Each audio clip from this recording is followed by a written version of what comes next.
السلام علیکم ناظرین، میں ہوں سید ذوالفقار گیلانی اور آپ دیکھ رہے ہیں گیلانی لاگس۔ میں اکثر ایک بات کہتا ہوتا ہوں کہ شاید ہی کوئی جگہ، کوئی مقام، کوئی آبادی، کوئی بستی، کوئی شہر، کوئی گاؤں، کوئی دیہات ایسا ہو جس کے ساتھ کوئی نہ کوئی کہانی وابستہ نہ ہو، کیونکہ ہر جگہ کی اپنی روایات ہیں، اپنی کیفیات ہیں، اپنے لوگ ہیں، رہن سہن ہیں اور طریقے ہیں۔ لیکن بعض جگہیں اور بعض شہر ایسے ہیں جن کے ساتھ ایک نہیں بلکہ درجنوں کہانیاں وابستہ ہوتی ہیں، اور وہ کہانیاں تاریخ کی ہوں، ثقافت کی ہوں یا رسم و رواج کی ہوں۔ وہ چونکہ گزرا ہوا کل ہے، لہذا سب کا سب تاریخ میں شامل ہوتا ہے، اور ہم اسی تاریخ کو کھوجتے ہیں، اس سے سبق حاصل کرتے ہیں، اسے نئے سرے سے زندہ کرتے ہیں، اسے دہرا کر۔ میں آج ایک ایسے مقام کی طرف جا رہا ہوں جس کے ساتھ ایک نہیں بلکہ درجنوں کہانیاں وابستہ ہیں۔ دریائے سندھ کے کنارے آج کا چھوٹا سا گاؤں کبھی ایک بہت بڑا شہر ہوا کرتا تھا، اور اس کا نام ہے ہنڈ۔ اس وقت میں ہنڈ سے 1 کلومیٹر کے فاصلے پر ہوں، اور جو سڑک صوابی سے ہنڈ کی طرف آتی ہے اور جب 1 کلومیٹر کے فاصلے پر وہ سیدھے ہاتھ کو مڑتی ہے تو اس کے کنارے پر ایک بورڈ لگا ہوا ہے، یہ سڑک صوابی سے آ رہی ہے، اور یہ آگے جا رہی ہے صوابی کے جو دوسرے علاقے ہیں ان کی طرف، اور یہ راستہ جا رہا ہے ہنڈ میوزیم کو بھی، اور ہنڈ وہ جو دریائے سندھ کے کنارے واقع ہے۔ میں نے بتایا نا کہ ایک زمانے میں ایک شہر تھا، لیکن آج وہ ایک چھوٹا سا گاؤں ہے۔ اس موڑ پر ایک بورڈ لگایا گیا ہے ہنڈ میوزیم صوابی کے حوالے سے، لکھا ہوا ہے کہ ہنڈ جو پہلے ادھا بندہ پور کے نام سے جانا جاتا تھا نے اپنا نام سنسکرت کے 3 الفاظ کے مجموعے سے اخذ کیا، یعنی ادک پانی، بھنڈ برتن اور پور شہر، یعنی ادک بھند پور۔ اس شہر کو وقت کے ساتھ ساتھ مختلف ناموں سے بھی جانا جاتا رہا ہے، جن میں چینی زائر خوان زانگ کا واتو کیا ہانچا اور البیرونی کا وائے ہند شامل ہے۔ ہاؤند اور اوند دوسرے پرانے نام ہیں جو موجودہ ہنڈ سے وابستہ ہیں۔ ہنڈ تاریخی اعتبار سے انتہائی اہمیت کا حامل ہے۔ 326 قبل مسیح میں سکندر اعظم نے یہیں سے دریائے سندھ عبور کر کے ٹیکسلا کی جانب پیش قدمی کی۔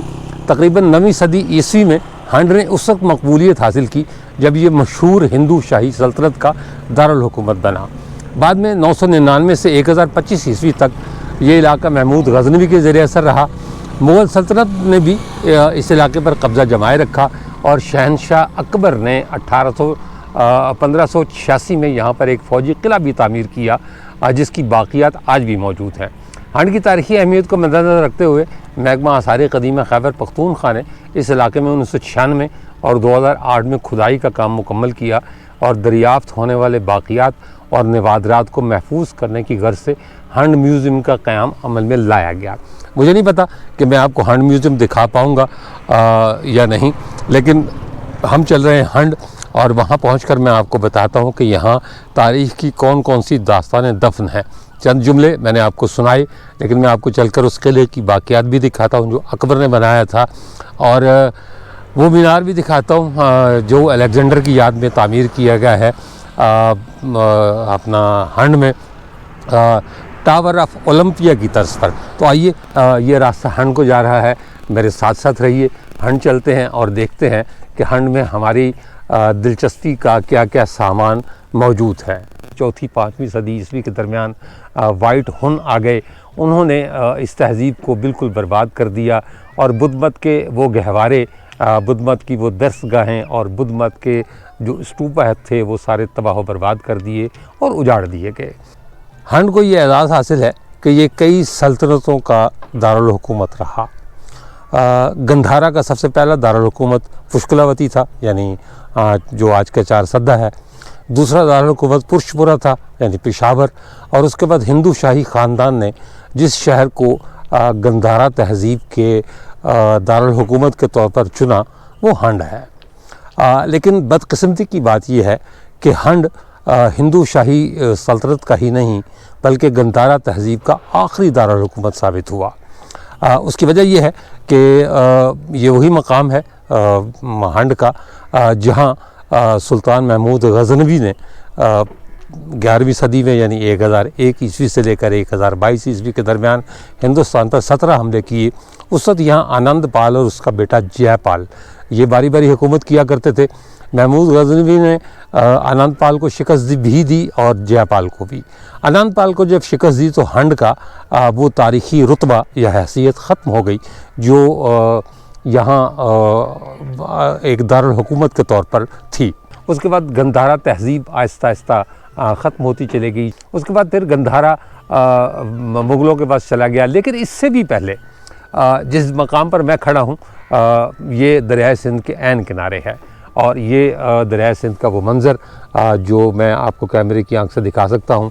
سردیوں کا موسم ہے، دھند چھائی ہوئی ہے، لہذا دریا دور دور تک آپ کو خشک نظر آتا ہے، لیکن جب جس دور کی میں بات کر رہا ہوں اس دور میں یقیناً یہ بھر کر بہتا ہوگا۔ اس کی وجہ یہ کہ نہ تو تربیلا ڈیم تھا اور نہ ہی کوئی رکاوٹ تھی پانی میں، نہ کوئی پل بنے ہوئے تھے، لہذا پانی پوری تیز رفتاری کے ساتھ آیا کرتا تھا۔ تو کہا یہ جاتا ہے کہ ہنڈ جو ہے وہ صدیوں پرانا شہر بلکہ ہزاروں سال قدیم شہر، لیکن اس کی محفوظ تاریخ الیگزینڈر دی گریٹ سے شروع ہوتی ہے۔ یہ وہ تاریخی مقام ہے ہنڈ یا اس کے آس پاس کی جگہ جو آپ کو کیمرہ جو دکھا رہا ہے، یہیں کہیں سے الیگزینڈر نے اپنی فوج کے ساتھ دریا پار کیا تھا، اور یہ جو سامنے کا علاقہ ہے یہ وادی چھچھ ہے۔ میں کے پی کی حدود میں کھڑا ہوں، یعنی خیبر پختونخوا کی حدود میں۔ کسی زمانے میں یہ صوبہ سرحد ہوا کرتا تھا، اس سے پہلے افغانیہ اور اس سے پہلے یہ ہخامنشی سلطنت کا حصہ، اور الیگزینڈر ہخامنشی خاندان کو برباد کرنے یا ان کی حکومت ختم کرنے کے لیے میسیڈونیا سے چلا اور یہاں پہنچا۔ یہ اس مقام کو اس کی ہندوستان کی فتح کا نقطہ آغاز کہا جاتا ہے، کیونکہ اس کے بعد کا علاقہ یہ جو سامنے آپ کو دکھائی دے رہا ہے یہیں سے پھر ہندوستان شروع ہو جاتا تھا۔ یہ حصہ جہاں میں کھڑا ہوں یہ ہخامنشی خاندان کا تھا، یعنی سلطنت ایران کا حصہ تھا، اور اس سے آگے کا تمام تر علاقہ ہندوستان کہلاتا تھا۔ ایک رات الیگزینڈر نے یہاں قیام کیا، اور اس کے بعد پھر اس کی فوج نے ویسے تو کہا جاتا ہے کہ ہنڈ یہاں ایک تاریخی مینار بھی بنایا گیا ہے الیگزینڈر کے یہاں ایک رات قیام اور پھر یہاں سے دریا پار کرنے کی یادگار کے طور پر۔ لیکن یہ ضروری نہیں کہ جہاں جس جگہ اس مقام پر جہاں میں کھڑا ہوں وہیں سے الیگزینڈر نے دریا پار کیا، لیکن ہنڈ بہرحال وہ جگہ ہے جہاں سے الیگزینڈر دریا پار اترا اور وادی چھچھ سے ہوتا ہوا ہرو کے مقام پر پہنچا، اور پھر وہاں راجہ امبھی نے اس کا استقبال کیا جو اس وقت ٹیکسلا کا راجہ تھا، اور اس نے اس کی اطاعت بھی قبول کی، اور پھر دونوں نے مل کر جو پورس راجہ پورس جو اس وقت دریائے جہلم کے کنارے کی ریاست بھیرا کا بادشاہ تھا، اس سے اس کی جنگ ہوئی، اور پھر الیگزینڈر وہ جنگ جیت کر آگے چلا گیا۔ اس کے بعد محمود غزنوی کا میں نے پہلے ذکر کیا کہ محمود غزنوی یہاں آیا اور اس نے ہنڈ کو تباہ و برباد کر دیا۔ اس کے بعد چنگیز خان کے بارے میں یہ کہا جاتا ہے کہ چنگیز خان اپنے دور میں دنیا کی سب سے بڑی مملکت کا یا بادشاہت کا بلا شرکت غیر مالک تھا۔ چنگیز خان بھی یہاں آیا ہنڈ، اور یہ کہا جاتا ہے کہ وہ آیا جلال الدین محمد خوارزم شاہ کے تعاقب میں۔ جلال الدین محمد خوارزم شاہ چنگیز خان کا جانی دشمن، دونوں کے درمیان کئی جنگیں ہوئیں۔ خوارزم شاہ نے باوجود کم تعداد کی فوجوں کے کبھی چنگیز خان کی اطاعت قبول نہیں کی۔ وہ اپنے باپ کا جانشین علاء الدین خوارزم شاہ کا جب علاء الدین خوارزم شاہ کا انتقال ہو گیا تو جلال الدین محمد خوارزم شاہ نے خوارزم سلطنت کی باغ ڈور سنبھالی، اور وہ آخری تاجدار ثابت ہوا۔ اس کی فوج کو شکست ہوئی اور وہ وہاں سے فرار ہوا، اور فرار ہو کر وہ کہتے ہیں کہ جی ہنڈ کے مقام پر پہنچا تو چنگیز خان اس کے پیچھے تھا۔ تاریخ میں یہ لکھا ہے کہ خوارزم شاہ نے خود کو چنگیز خان کے حوالے کرنے کے بجائے اپنا گھوڑا دریائے سندھ میں ڈال دیا، اور کہا یہ جاتا ہے کہ یہی وہ مقام تھا، یعنی ہنڈ ہی وہ جگہ تھی جہاں سے جلال الدین محمد خوارزم شاہ نے اپنا گھوڑا دریا میں ڈالا تھا۔ چنگیز خان کے سپاہی اس کنارے پر جہاں میں کھڑا ہوں وہ کھڑے اپنا جلال الدین محمد خوارزم شاہ اور اس کے ساتھیوں کو دریائے سندھ کی بکھری ہوئی لہروں سے لڑتے ہوئے دیکھتے رہے۔ کچھ لوگوں نے کوشش کی، مطلب تواریخ اور روایات میں جو کچھ لکھا ہوا ہے، کچھ لوگوں نے کوشش کی کہ وہ خواردم شاہ پر تیر برسائیں، یا یہ کہ جو ہے وہ اس کے پیچھے مطلب کوئی نیزے بھالے وغیرہ پھینکے، لیکن چنگیز خان نے ہاتھ کے اشارے سے منع کر دیا۔ چنگیز خان کو کہا جاتا ہے کہ جو دنیا کا ظالم ترین اور بہادر ترین آدمی تھا، لیکن اسے بھی یہ ہمت نہیں ہوئی کہ وہ دریائے سندھ کی بکھری ہوئی لہروں میں کود کر خواردم شاہ کا پیچھا کرتا۔ تواریخ میں یہ لکھا ہے کہ وہ خواردم شاہ کو پہلے اس کے نیچے سے گھوڑا نکل گیا، اور اس کے بعد وہ تیرتا ہوا دریا کے دوسرے کنارے پہنچا۔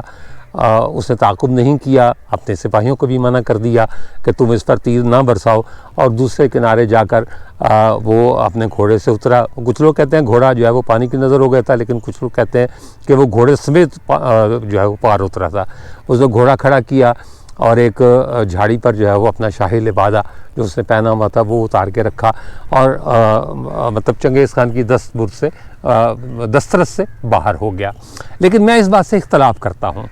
میرے ذاتی جو تحقیق ہے یا جو میری رائے ہے اس کے مطابق کم از کم خواردم شاہ یا چنگیز خان دونوں میں سے کوئی بھی ہنڈ کے مقام پر نہیں آیا، کیونکہ کتابوں میں یہ لکھا ہوا ہے کہ جلال الدین محمد خواردم شاہ گھوڑے سمیت دریائے سندھ میں کود گیا۔ تو کودنے والی جگہ یہاں کوئی ایسی نظر نہیں آتی کہ کوئی بلندی کوئی چٹان ہو، کوئی پہاڑ ہو جہاں سے وہ دریا میں کودا ہو اپنے گھوڑے سمیت۔ ہاں، اٹک کی ایک وادی ہے نیلاب، وادی نیلاب میں جو ہے وہ دریائے سندھ کے اس کنارے پر یعنی دائیں کنارے پر جہاں میں کھڑا ہوں وہاں چٹانیں موجود ہیں، اور ممکن ہے کہ اور وہاں گھوڑا مار نام کی ایک جگہ بھی ہے جس کے بارے میں یہ روایت کی جاتی ہے کہ جلال الدین خواردم شاہ یہاں سے جو ہے وہ کودا تھا۔ تو اس لیے ممکنات میں سے یہی ہے کہ جلال الدین محمد خواردم شاہ کے دریائے سندھ میں کودنے کی جگہ ہنڈ نہیں بلکہ وادی نیلاب ہے۔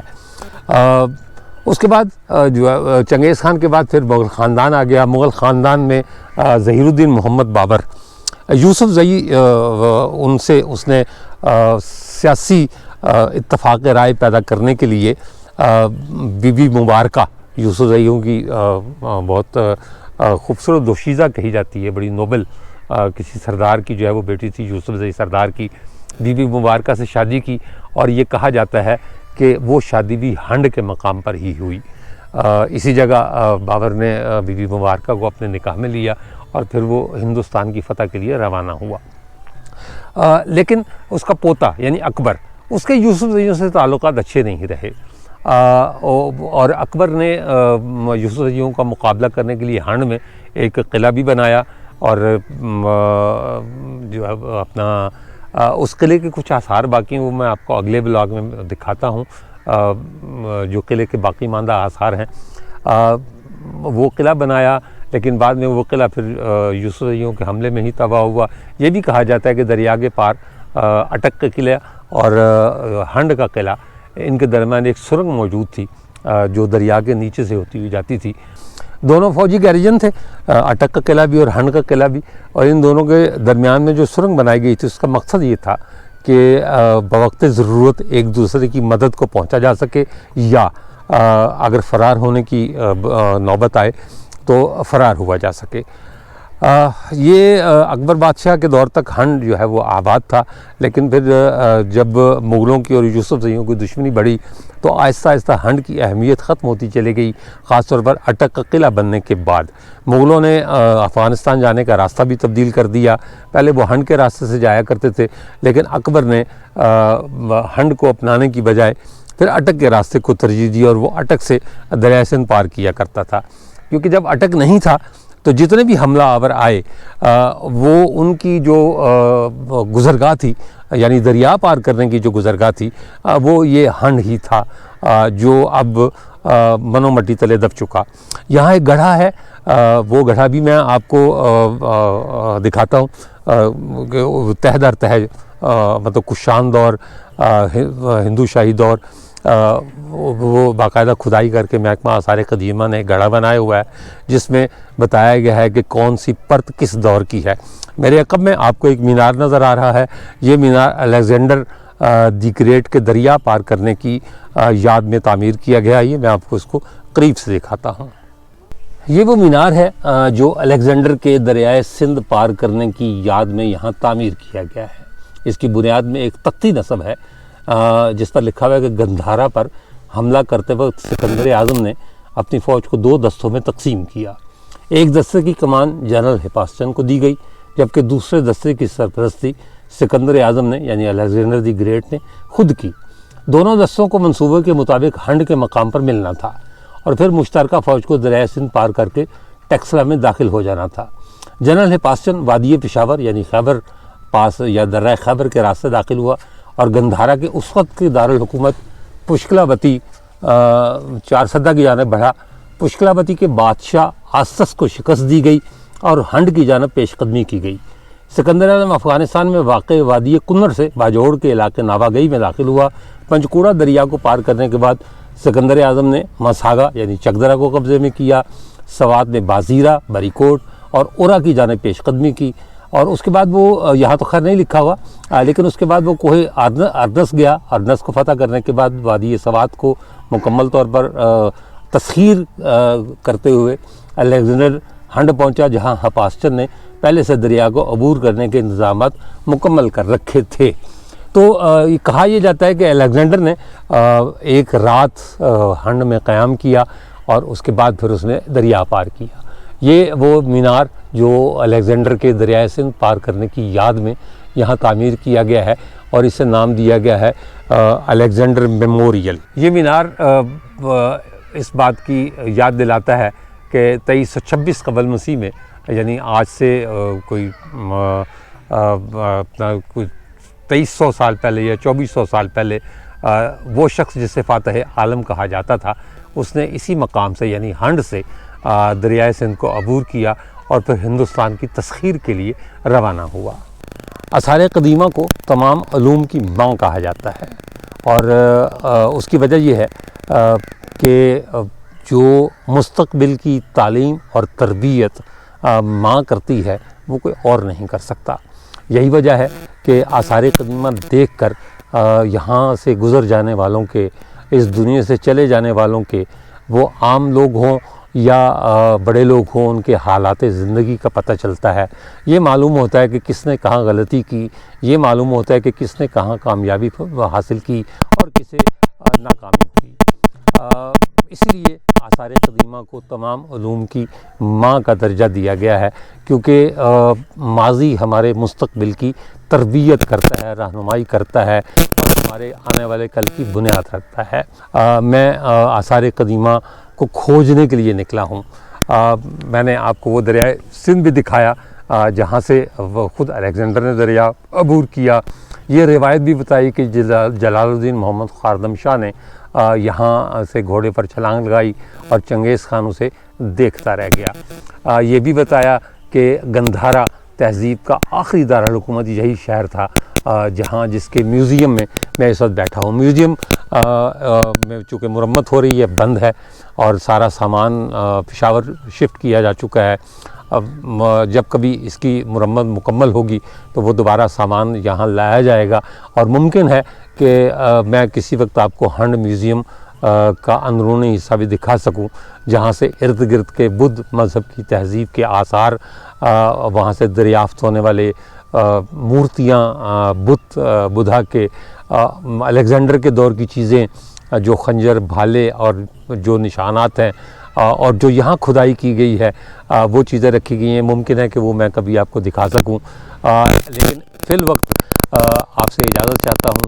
انشاءاللہ تعالی زندگی رہی تو پھر کبھی سوابی آؤں گا، ہنڈ آؤں گا اور آپ کو یہ سب کچھ دکھاؤں گا۔ لیکن چلنے سے پہلے میں یہ ضرور کہوں گا کہ یہ یادگاریں جو بنائی گئی ہیں وہ اس لیے بنائی گئی ہیں کہ ہم انہیں دیکھیں، گزرے ہوئے لوگوں کو یاد کریں، ان کے کارناموں کو یاد کریں، ان کی غلطیوں سے آگاہی حاصل کریں اور اپنے آنے والے کل کی بنیاد رکھیں، یہ سوچ کر کہ ہم وہ غلطیاں کبھی نہیں دہرائیں گے جو ماضی نے دہرائیں، اور ساتھ ساتھ اس بات کو بھی یاد رکھیں کہ ہر چیز نے فنا ہونا ہے۔ الیگزینڈر اور چنگیز خان دو شخصیات کا میں نے اپنے بلاگ میں ذکر کیا. دونوں اپنے اپنے دور میں اپنی اپنی بادشاہتوں کے بلا شرکت غیر مالک تھے، اور کہا جاتا ہے کہ دونوں کی بادشاہتیں اپنے دور کی سب سے بڑی مملکتیں تھیں، وہ بھی نہیں رہ گئے. اس کا مطلب یہ ہے کہ ہر چیز نے فنا ہونا ہے. اپنے اگلے بلاگ میں میں آپ کو وہ تہیں دکھاتا ہوں 4-5 اور قلعہ بھی دکھاؤں گا جو بچ گیا ہے، جو باقی بچ گیا ہے. تو مطلب بتانے کا مقصد صرف یہ ہے کہ وقت سب کچھ بہا لے جاتا ہے، وقت کے آگے کوئی نہیں ٹھہرتا. انسان کو دیکھ لیں، بچپن، اس کے بعد لڑکپن، پھر نوجوانی، جوانی، ادھیڑ عمری، بڑھاپا اور بالآخر موت. تو یہی صورتحال